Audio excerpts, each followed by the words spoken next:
ഒന്ന് ചിരിക്കാൻ, കരയാൻ, ഒരൽപ്പം കലിപ്പാകാൻ എന്തിനും സോഷ്യൽ മീഡിയക്ക് ആവശ്യം ഇമോജികളാണ്.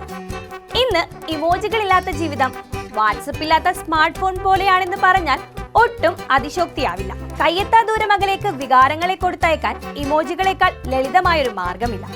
ഏതു ഭാഷയിലുള്ളവർക്കും പരസ്പരം മനസ്സിലാക്കാൻ സഹായിക്കുന്ന ഈ ഇത്തിരി കുഞ്ഞന്മാർ അത്ര ചില്ലറക്കാരല്ല. ആ ഇമോജികൾക്കുമുണ്ട് ഒരു ദിനം. ജൂലൈ 17 ഇന്ന് ലോക ഇമോജി ദിനമാണ്.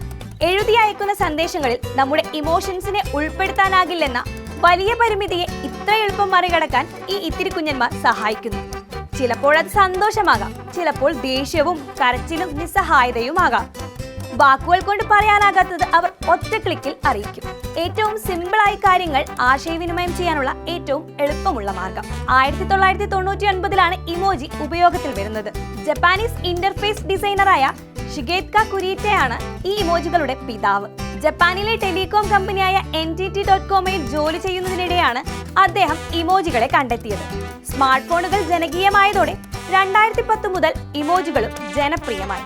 ഡിജിറ്റൽ കോൺവെർസേഷന്റെ അവിഭാജ്യ ഘടകമായ ഇമോജികളെ ആദരിക്കാൻ ഇമോജിപീഡിയയുടെ സ്ഥാപകൻ ജെറമി ബർട്ട് 2014 ലോക ഇമോജി ദിനാഘോഷം ആരംഭിച്ചു.